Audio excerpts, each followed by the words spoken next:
உலகெங்கிலும் நடக்கும் முக்கிய நிகழ்வுகளை குறுஞ்செய்தி வடிவத்தில் தெரிந்து கொள்ள ஆதன் செயலியை டவுன்லோட் செய்யுங்கள். ஆதன் செயலியை டவுன்லோட் செய்ய டிஸ்கிரிப்ஷனில் உள்ள லிங்கை கிளிக் செய்யவும்.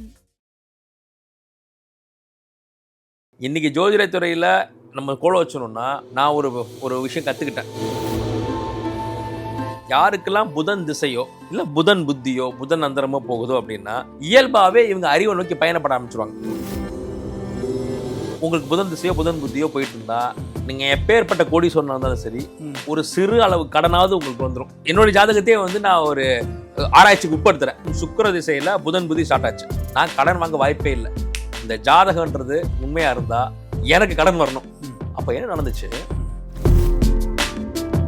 இரட்டை குழந்தைகளுக்கு அதே ஜாதகம் தான் அப்படியே ரெண்டாவது குழந்தைக்கு வரும். 5 நிமிட கேப்ல ஒரு அரை மணி நேரம் வரைக்கும் அந்த ஜாதகம் சார் இருக்கும். சரி, அப்போ அவங்க 2 பேரும் ஒரே மாதிரி வராங்களா லைஃப்ல? கிடையவே கிடையாது. உங்க ஜாதக கட்டமே உங்களுடைய தசா புத்தியே போதும் சார். நீங்க இப்ப என்ன பண்ணுவீங்க, இப்ப என்ன பண்ணிட்டு இருப்பீங்க, உங்களுக்கு என்ன நடக்கும் நடக்காதுங்கிறத துல்லியமாக காட்டி கொடுத்துரும். உலகெங்கும் இருக்கும் ஆதன் ஆன்மீகம் நேயர்கள் அனைவருக்கும் பணிவான வணக்கமும் மனம் நிறைந்த வாழ்த்துக்களும். ஜோதிடம் அப்படிங்கிறது ஆன்மீகம் அப்படின்னு நினச்சிக்கிட்டு இருந்தோம். அந்த காலத்தில் ஆன்மீகத்தில் சிறந்தவர்கள் ஜோதிடம் பார்த்துக்கிட்டு இருந்தாங்க. ஆனால் இப்போ அறிவியலின் துளை கொண்டு ஜோதிடம் மிக துல்லியமாகிவிட்டது. ஆன்மீகமும் அறிவியலும் சேர்ந்த கலவை இப்பொழுது நமக்கெல்லாம் அற்புதமான பலன்களை துல்லியமாக சொல்வதற்காக பயன் தருகிறது. அந்த அளவில் தான் இப்போ உள்ள ஜோதிடர்கள் எல்லாமே பார்த்திங்கன்னா ஆசீர்வதிக்கப்பட்டவர்களாக இருக்கிறாங்க, பாரம்பரியத்திலேருந்து வந்தவங்களாகவும் இருக்கிறாங்க. இந்த காலத்து அறிவியலை பயன்படுத்தி எளிதாகவும் நுட்பமாகவும் சொல்லக்கூடிய நிறைய ஜோதிடர்கள் வந்துட்டுருக்காங்க. அந்த வரிசையில் முதன்மையாக இருப்பவர் நமது ஜோதிடர், அதிர்ஷ்ட ஜோதிடர் என்று சொல்லக்கூடிய அகில் சித்தார்த் அவர்கள். அவர் தன்னுக்கிட்ட வரவங்களை வரும்போதே அனலைஸ் பண்ணிடுறார். இவங்க நம்ம மூலியமாக இவங்களுக்கு அடுத்த கிட்ட நகர்வு உண்டு, இவங்க தன்னை தெளிவுபடுத்திக்கணும் தெரிஞ்சுக்கணும்னு வர்றாங்க அப்படிங்கிற விஷயத்தை தெரிஞ்சுக்கிட்டு அவங்களுக்குள்ளான மிக அற்புதமான விளக்கங்களை தந்து அவங்களோட பிரச்சனைகள் தீர்த்து பல பேருக்கு நிறைய நல்ல வாழ்க்கையை அமைத்து தருகிறார். என்றும் அவரது அனுபவங்களோடு நம்ம நிலையத்தில் காத்திருக்கிறார். அவர் இவங்களின் சார்பில் வணங்கி வரவேற்போம். ஐயா வணக்கம். வணக்கம் சார். நான் சொன்னாப்புல இப்போ நம்ம என்ன அவங்க உடனே ஒரு மொபைல் எடுத்து போடுறாங்க. அந்த காலத்துலலாம் உட்காந்து பஞ்சாங்கத்தை எடுத்து எழுதிட்டு வராங்கன்னு பார்த்தீங்கன்னா கணக்கு கணிப்பதற்கே 1 மணி நேரத்துக்கு மேலே ஆகிடும். கண்டிப்பாக அந்த பாகம் இந்த பாகம் இந்த பாகம். நான்லாம் என்னுடைய ஜாதக நோட்டு பார்த்திங்கன்னா ஒருத்தர் அந்த நோட்டிலே எழுதியிருப்பார். ஒரு பக்கத்தில் தொடங்குற கணக்கு பக்கத்துலேயும் தொடர்ந்து கூட்டல் கழித்தல் பெருக்கல் என்னவோ போட்டுகிட்டே வந்துருப்பாங்க. ஆனால் இப்போ இந்த அறிவியல் உங்களுக்கு அந்த சனத்தில் பிறந்த ஊரை சொன்னோடனே அங்கே உள்ள தீர்க்க ரேகை அச்சய ரேகைக்கு உண்டான விஷயங்கள்லாம் கிடச்சிருது. நிறைய விஷயங்கள் அகில் சித்தார்த்துக்கு இன்னொரு முகம் தெரியாமலே இருக்குது. ஒரு சிலருக்கு மட்டுமே அறிந்த விஷயங்கள். அவர் ஒரு ஜோதிடராக மட்டும்தான் தெரியுது. ஆனால் பல வெளியில் தெரியாத ஜோதிடர்களுக்கு மிகச்சிறந்த நண்பராக இருக்கிறார். அவர் ஏதாவது ஒன்றுன்னா அவர் ஆலோசனைக்குள்ள முக்கியமாக அகில் சித்தார்த்து இருக்கிறார். இப்போ திருப்பூர் அனுபவம் பற்றி நம்ம பேசிகிட்டு இருந்தோம். அதான் நானும் இந்த நிகழ்ச்சியில் பதிவு பண்ணான்னு சொன்னது. வகுப்பில் கலந்து கொண்ட சென்றவர் வகுப்பு எடுத்த ஒரு தருணம். நிச்சயமாக அதை சுருக்கமாக சொல்லுங்கள். நிச்சயமாங்கய்யா. இப்போ நீங்கள் கேட்ட கேள்வியிலேருந்து நான் ஆரம்பிக்கிறேன். பாரம்பரிய முறையில் கைப்பட கணக்கெல்லாம் எழுதி பஞ்சாங்கம் பார்த்து பண்ணது இன்றைக்கி ஒரு சாஃப்ட்வேர் போட்டால் வந்துடுது அப்படிங்கிறது உண்மைதான். அது எந்த அளவுக்கு உண்மையோ அந்த அளவுக்கு உண்மை அப்போ இருந்ததை விட இப்போ ஜோதிடத்தின் மீது எல்லோருக்கும் விழிப்புணர்வு இருக்குது. நிறையா ஜாதக நோட்டை பார்த்தீங்கன்னா அதில் நிறையா உங்கள் கண்ணுக்கு தெரியாத சில குறிப்புகள் எழுதியிருப்பாங்க. அது சக ஜோதிடர்களுக்கு மட்டுமே தெரியணும் அப்படிங்கிறதுக்காக ரகசிய குறியீடுகள் இதில் இருக்கும். அந்த ஜாதகருக்கு எத்தனை தாய்மாமன், அவருக்கு எத்தனை அண்ணன் தம்பி, அப்பா உயிரோட இருக்காரா, அம்மா உயிரோட இருக்காரா, இப்படின்னு நிறைய விஷயங்களை சின்ன குறிப்புகள் எழுதியிருப்பாங்க. உதாரணத்துக்கு அந்த ஊரில் இருக்கிறவருக்கு ஒரு இப்போ நீங்கள் உங்கள் ஊரில் பிறந்திருக்கீங்க, அந்த கிராமத்தில் பிறந்திருக்கீங்கன்னா நீங்கள் யார், என்ன உங்கள் அப்பா அம்மா யார் அப்படின்றதுலாம் அந்த ஜோதிடருக்கு தெரியும். அப்போ அது குறிப்பை எழுதிடுவாங்க. எதுக்கு எழுதுறாங்கன்னா, இந்த ஜாதக நோட்டை அவர் எந்த ஊரில் போய் எந்த ஜோதிடரை காட்டினாலும் இந்த குறிப்பை படிச்சுட்டு உங்களுக்கு இந்த தாய்மாமா இருக்கணுமே, அந்த மாதிரி சொல்லி இப்படிலாம் வளர்ந்து வந்தது தான். பட் அதே காலகட்டத்தில் ரொம்ப துல்லியமாக எந்த குறிப்புகளும் இல்லாமல் டக்குன்னு அடிக்கக்கூடிய ஒரிஜினலான ஜோதிடர்களும் அப்போ இருந்தாங்க. இன்றைக்கி ஏஐ ஆர்டிஃபிஷியல் இன்டெலிஜென்ஸ் வரைக்கும் வந்துருச்சு.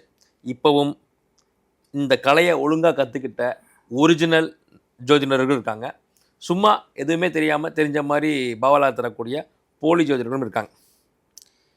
இங்கே எத்தனை தொழில்நுட்பங்கள் வளர்ந்தாலும் இந்த கலை இன்னும் அப்படியே ஒரு புது தன்மையோட ஒரு புது பொலிவோடு தான் இருக்குது.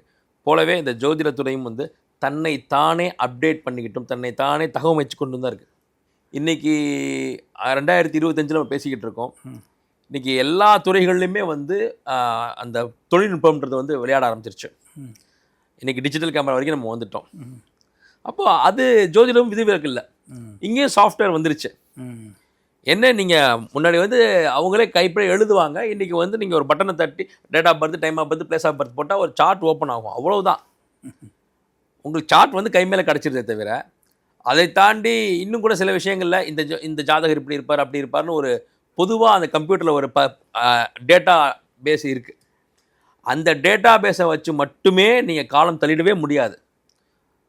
இன்றைக்கும் அந்த அடிப்படை நாதம், அந்த உயிர் நாடிங்கிறது ஜோதிடத்தில் அப்படியே தான், எந்த பாழடையாமல் அப்படி இருக்குது சார். நீங்கள் என்ன தான் டெக்னிக்கல் ஆஸ்பெக்ட்ஸ் அதில் நீங்கள் உட்புகுத்தினாலும் அந்த கலையோடைய உள்நுட்பங்களை தெரிஞ்சிருந்தால் மட்டும்தான் நீங்கள் ஜோதிடம் சொல்ல முடியும். அதே போல் இன்னொரு விஷயம், அன்றைக்கி ஜோதிடர்களுடைய எண்ணிக்கை ரொம்ப கம்மி. ஊருக்கு ஒருத்தர் இருப்பாங்க, இல்லை 4-5 ஊருக்கு சேர்ந்து ஒருத்தர் இருப்பாங்க. அவர் வீட்டு வாசல் எப்பவுமே கூட்டம் இருக்கும். ஒரு மொத்த மாவட்டத்திலே ஒரு 4-5 பேர் தான் இருப்பாங்க. ரெண்டாவது, அப்போ ஜோதிடராக இருந்து எப்படி காலம் தள்ளுறது அப்படிங்கிற சுச்சுவேஷனும் இருந்துச்சு. அப்போ மொத்த நம்ம தமிழ்நாட்டிலே பார்த்திங்கன்னா விரல் வெட்டி எண்ணக்கூடிய அளவுக்கு தான் ஜோதிடத்தில் வல்லுநராகவும் அதில் பொருளாதார ரீதியாக நல்ல நிலையில் இருந்தக்கூடிய ஒரு பிரபலமான ஜோதிடர்களாக இருந்தாங்க. இன்றைக்கி அப்படி இல்லை. இன்றைக்கி இந்த துறையில் நிறைய பேர் வந்துட்டாங்க. அதாவது பாரம்பரிய ஜோதிடராகவும் இருக்கிறாங்க, இல்லை இதை ஒரு பேஷனை கற்றுக்கிட்டு உள்ளே வந்து கோல வச்சக்கூடிய நல்ல ஜோதிடர்களும் இருக்காங்க. அப்போ இது வந்து இதோட கேட்ஸ் ஓப்பன் ஆகிடுச்சு. அப்போது இங்கே போட்டிகளும் அதிகமாகிடுச்சு. அப்போ போலிகள் ஃபில்டர் பண்ணப்படுவாங்க. ரொம்ப நாள் நீங்கள் வந்து இந்த டெக்னாலஜி கொடுக்கக்கூடிய இன்னொரு நல்ல விஷயம் அது. இந்த பக்கம் டெக்னாலஜி இருந்தாலும் இந்த பக்கம் ஃபில்ட்ரேஷன் இருக்கும். நீங்கள் டெக்னாலஜி வரும்போது விழிப்புணர்வு வந்துடுது எல்லாருக்குமே. இன்றைக்கி கிரகங்கள்னா என்ன, எத்தனை கட்டம் இருக்குது, எத்தனை ராசிகள் இருக்குது, எத்தனை நட்சத்திரங்கள் இருக்குது, என் நட்சத்திரம் என்ன, என் லக்னம் என்ன, என் லக்ன புள்ளி என்ன, என்னுடைய குரு இங்கே இருக்குது, நீ குரு இன்றைக்கி சனி பயிற்சி, குரு பயிற்சி, ராகுகதி பயிற்சி பற்றி எல்லாரும் பேச ஆரம்பிச்சிட்டாங்க. அன்றைக்கி சனி பயிற்சினா வந்து இது ஜோதிடத்தில் இருக்கவங்க மட்டும் தெரியும். அவங்க மட்டும் அந்த கோயிலுக்கு போய் தனக்கான விஷயங்கள் செஞ்சுட்டு இருந்தாங்க, மற்றவங்க சொல்லிட்டு இருப்பாங்க. அப்போ ஜோதிடரே எல்லாமும் தெரிஞ்சவர்ன்ற மாதிரி பிம்பம் இருந்துச்சு. இன்றைக்கி ஓகே ஜோதிடர் ஓகே, அவர் என்ன சொல்கிறது கரெக்டாக, அவர் ஒரிஜினல் போலியா எல்லாத்தையும் கண்டுபிடிச்சிடாங்க கிளைண்ட்ஸே வந்து 80% ஞானத்தோடு தான் உள்ளே வராங்க. அப்போ 80% ஞானத்தோடு உள்ளே வரக்கூடிய கிளைண்ட்டை நீங்கள் எதிர்கொண்டு உங்களை விட நான் இந்த துறையில் வந்து வல்லுநர் அப்படின்றத ப்ரூவ் பண்ணணும். வித்தின் 10 செகண்ட்ஸில் முதல் 10 வினாடிக்குள்ளே நீங்கள் உங்களுடைய பாண்டித்யத்தை காட்டலைன்னா நீங்கள் வந்து ஒரு சரியில்லாத ஜோதிடர்னு முத்திரை குத்திடுவாங்க. அந்த 10 செகண்டில் அவங்களோட இதயத்தை நீங்கள் கவரணும், அவங்க எதிர்பாராத ஒரு விஷயத்த சொல்லணும், அவங்க மனசில் இருக்கிற விஷயத்த சொல்லணும்.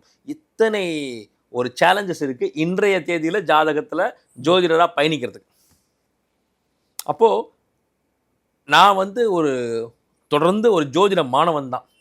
இன்றைக்கி ஜோதிடத்துறையில் நம்ம கோல வச்சணும்னா நான் ஒரு விஷயம் கற்றுக்கிட்டேன், நான் இந்த ஸ்டைல் கற்றுக்கிட்டேன், இதில் நான் பயணித்தாலே போதும் அப்படின்னு நீங்கள் இருந்துட முடியாது. இன்றைக்கி வாக்கிய பஞ்சாங்கம், திருக்கணிதம், ஏஎல்பி, இன்னும் நிறைய விஷயங்கள் இருக்குது சார். அதில் பயணிச்சுட்டு இருக்கவங்களுக்கு தெரியும். அவங்கள ஸ்டைல் ஆஃப் அஸ்ட்ராலஜியுமே ஒவ்வொரு நாளும் வளர்ந்துக்கிட்டு இருக்கு. நீங்கள் ஒரு ஸ்டைல் ஆஃப் அஸ்ட்ராலஜியை கையில் எடுத்துக்கிட்டிங்கனாலுமே டெய்லி கற்றுக்கணும். இல்லை பாரம்பரிய முறையில் நான் ஜோதிடம் பார்க்க போகிறேன்னாலும் பாரம்பரிய ஜோதிட முறையும் வளர்ந்துக்கிட்டே தான் இருக்குது. போதா குறைக்கும் மக்களோட விழிப்புணர்வு அண்ட் போட்டி, இத்தனையும் நீங்கள் சமாளிக்கணும்னா நீங்கள் கற்றுக்கிட்டே இருக்கணும். அப்போ நான் வந்து ஜோதிட மாணவன்கிறப்போ இதில் என்னோடய தசாபுத்தியும் வேலை செய்யும்.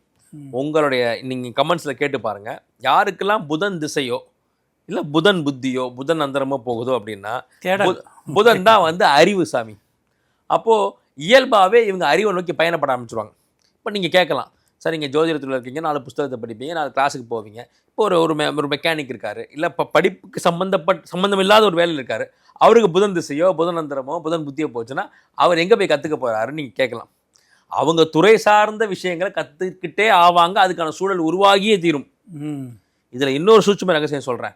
அதாவது ஜாதகம்ன்றது ஒரு மனிதன் எந்த அளவுக்கு ஆட்கொள்ளுதுன்னு, உங்களுக்கு புதன் திசையோ புதன் புத்தியோ போயிட்டு இருந்தா நீங்கள் எப்பேற்பட்ட கோடீஸ்வரனாக இருந்தாலும் சரி, ஒரு சிறு அளவு கடனாவது உங்களுக்கு வந்துடும்.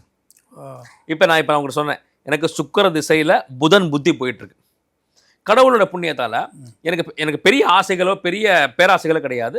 அதுமாதிரி என்னுடைய தேவைகளை பூர்த்தி செய்யக்கூடிய அளவுக்கு என்னுடைய அன்னை வாராகி வந்து எனக்கு காசு பணத்தை கொடுத்துருக்கா. அப்போ நான் நானே என்னுடைய ஜாதகத்தையே வந்து நான் ஒரு ஆராய்ச்சிக்கு உட்படுத்துகிறேன். எனக்கு சென்ற ஆகஸ்ட் மாதம் 2024 ஆகஸ்ட் மாதம் சுக்கிர திசையில் புதன் புத்தி ஸ்டார்ட் ஆச்சு. சரி, இந்த புதன் புத்தி முடியறதுக்குள்ள எனக்கு எப்படி கடன் வருது நான் பார்க்குறேன். என்னை மீறி எப்படி கடன் வரும்? எனக்கு வந்து பெரிய ஆசைகள் கிடையாது. பட் எனக்கு தேவையான அளவுக்கு என்னுடைய அன்றாட வாழ்க்கைக்கு தேவையான அளவுக்கு பணம் இருக்குது.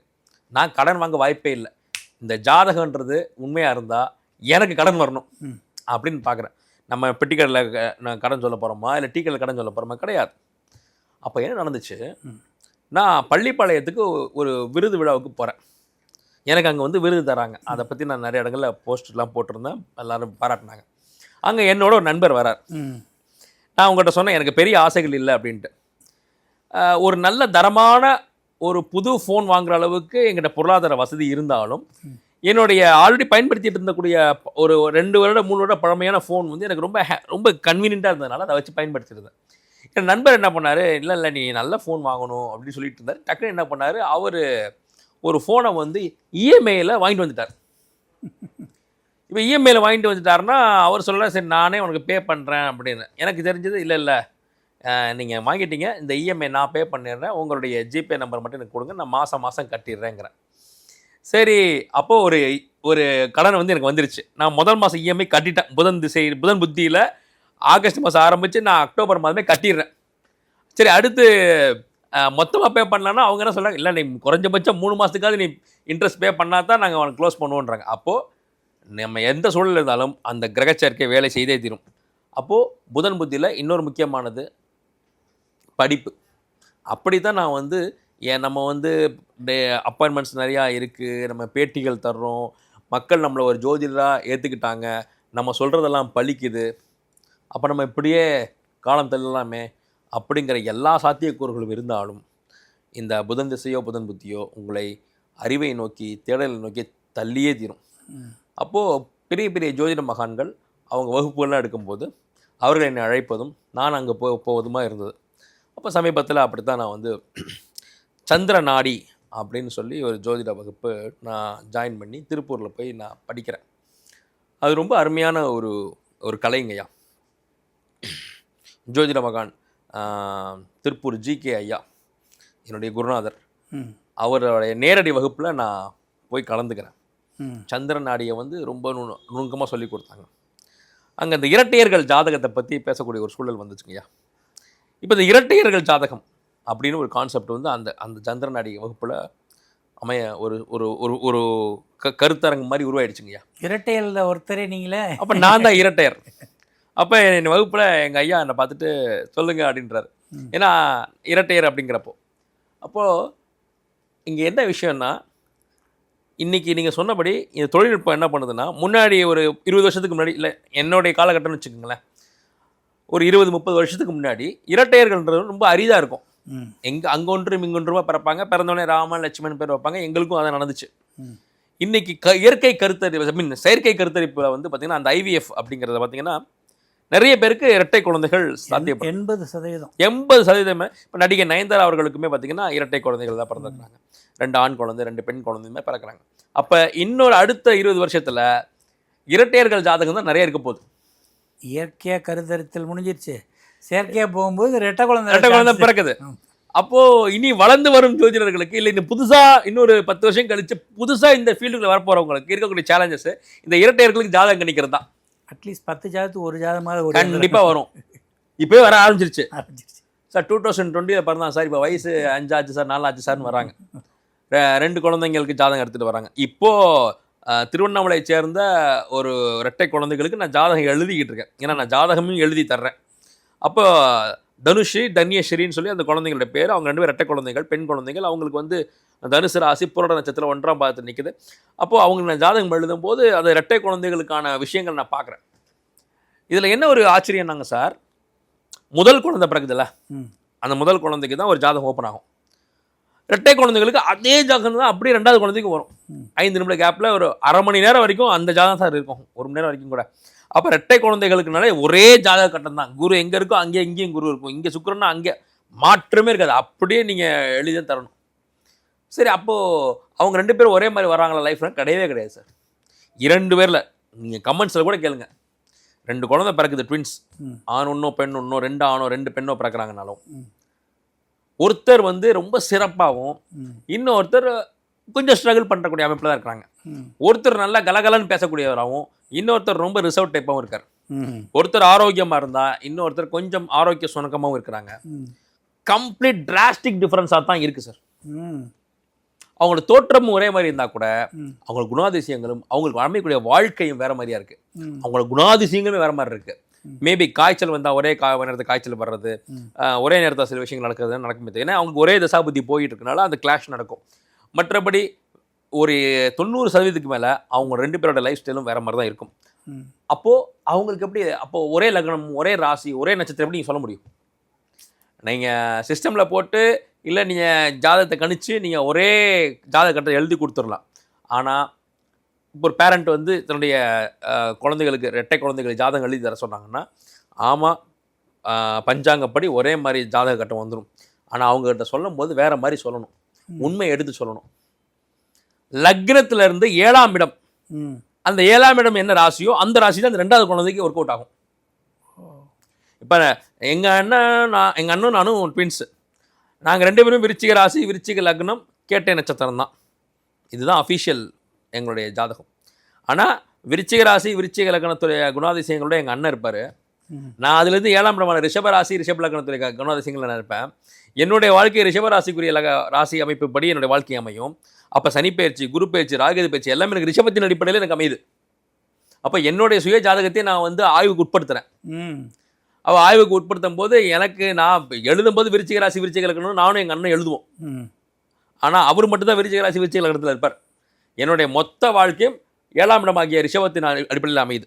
அப்போது உங்களுடைய முதல் குழந்தை என்ன லக்னமோ அந்த லக்னத்திலிருந்து 7வது லக்னம் தான் உங்கள் 2வது குழந்தைக்கு ஒர்க் அவுட் ஆகும். பட் நீங்கள் எந்த இடத்துல எந்த சாஃப்ட்வேர் போய் போட்டாலும், எந்த ஜோதிடத்தை கொடுத்தாலும் அவர் ஒரே மாதிரி தான் எழுதி கொடுக்க போகிறார். அதை நீங்கள் வச்சுக்கோங்க. ஆனால் உங்கள் 2வது குழந்தைக்கு அந்த 7வது லக்னத்தை வச்சு அமைப்பை பாருங்கள், துல்லியமாக பொருந்தி போகும். இதுதான் சார் ஜோதிடத்தில் வந்து இருக்கக்கூடிய இன்றைய அப்கிரேட். வகுப்பு எடுத்தவங்கள ஏதாவது ரெட்டைகள் வந்திருந்தாங்களா? வந்திருந்தாங்க, நிறைய பேர் வந்திருந்தாங்க. அவங்களுக்கு பொருந்துச்சு, அவங்களுக்கும் அது அழகாக பொருந்தி போச்சு. அப்போ நம்ம சொன்ன விதிகள் வந்து அவங்களுக்கு ரொம்ப அழகாக பொருந்தி போச்சு. அப்போது அதுதான் ஒரு கிளாரிட்டி. நீங்கள் ஆய்வை நோக்கி, நீங்கள் ஒரு படிப்பை நோக்கி, ஒரு கல்வியை நோக்கி, ஒரு தேடலை நோக்கி நீங்கள் நகரும்போது ஒவ்வொரு தடவை நீங்கள் ஒரு விஷயத்தை நோக்கி படிப்பின் சார்ந்து நீங்கள் போகும்போது உங்களுக்கு ஒரு புது கதவை திறக்கும் சார். உங்கள் ஜாதக கட்டமே உங்களுடைய தசாபுத்தியே போதும் சார். நீங்கள் இப்போ என்ன பண்ணுவீங்க, இப்போ என்ன பண்ணிகிட்டு இருப்பீங்க, உங்களுக்கு என்ன நடக்கும் நடக்காதுங்கிறத துல்லியமாக காட்டி கொடுத்துரும்.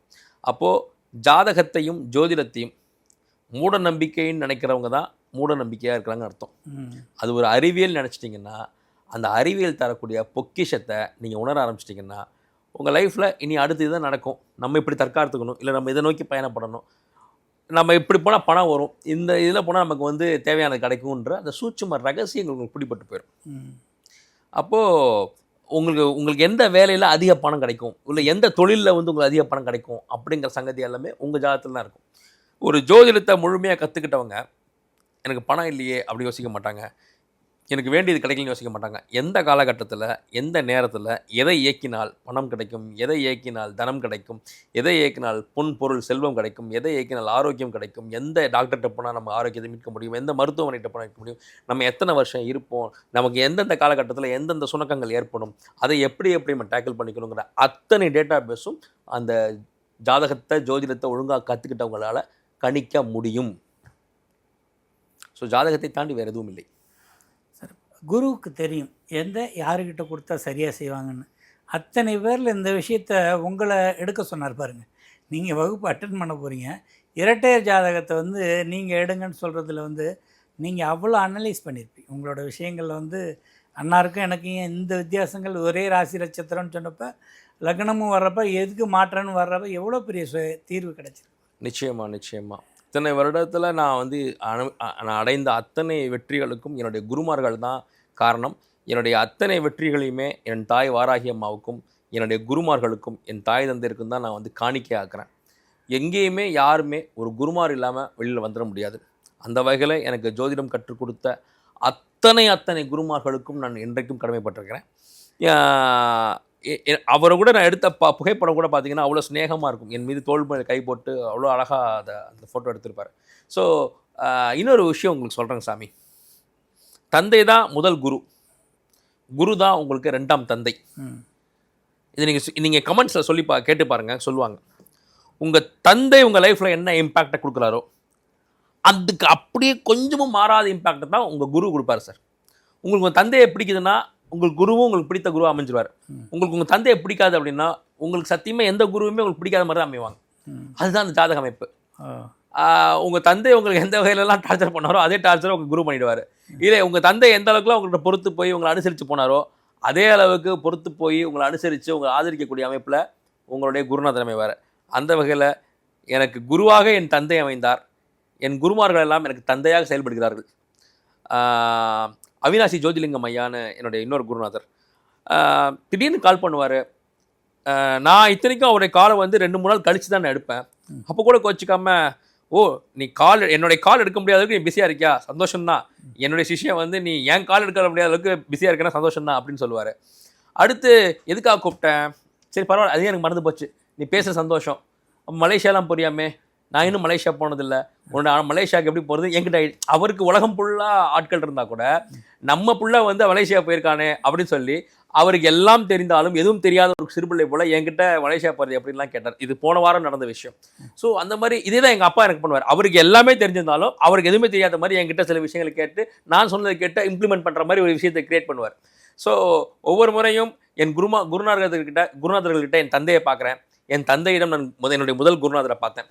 ஸோ நீங்கள் ஒரு தொழிலில் ஜெயிக்கணும், ஒரு கலையில் ஜெயிக்கணும்னா உங்கள் குருநாதரை உங்கள் தந்தையாக பாருங்கள். உங்கள் தந்தையை உங்களுடைய முதல் குருநாதராக பாருங்கள். உங்கள் வெற்றியின் சூத்திரமே இதுதான். மகிழ்ச்சியாக எவ்வளோ வளர்ந்தாலும் அதை கடந்து வந்த பாதையும் கைப்பிடிச்சு அழைச்சிட்டு போனவங்களையும் மறக்காமல் இருக்கிறது தான் உங்களை அடுத்த கட்ட நகர்வுக்கும் கொண்டு போகுதுன்றதை சொல்லலாம். இது அனுபவத்தில் ரிட்டையர்களுக்கு மிகவும் பயனுள்ள அனுபவமாக ஒரு ரிட்டையரே சொல்லியிருக்கிறீங்க. நிச்சயமாக ரொம்ப ரொம்ப மகிழ்ச்சி. நிலையத்தின் சார்பில் நன்றியை தெரிவிச்சுக்கோங்க. ரொம்ப நன்றி. என்ன நேர்களே, இந்த நிகழ்ச்சி ஒரு ஜோதிடர் இந்த காலத்தில் இது நடக்கும் அப்படின்னு சொல்லுவார். ஆனால் உங்களுக்கு இதை நான் நடத்தி தருவேன், இதுதான் என்னுடைய பாணி. உங்களுக்கு பொருளாதார வேணுமா, என்னென்ன விஷயத்தை செஞ்சீங்கன்னா பொருளாதாரம் உங்களை நோக்கி வரும், அந்த கட்டத்தை ஏற்படுத்தி தரவர் தான் ஜோதிடர்ன்ற ஒரு அழுத்தத்தை கூட சொல்லியிருக்காரு. இல்லாட்டினா வெயிட் பண்ணுங்கள் நிறைய பேர் சொல்லியிருப்பாங்க. அடுத்த கட்ட நகர்வுகள் வேணும்னா உடனே ஜோதிடரை பிடிச்சிங்க. நிச்சயமாக அடுத்த கட்ட நகர்வுகள் நீங்கள் எதிர்பார்த்த வெற்றியையும் ஆரோக்கியத்தையும் தரும். இதே போன்ற பயனுள்ள நிகழ்ச்சியில் மீண்டும் சந்திப்போம். அதுவரை நன்றி, வணக்கம்.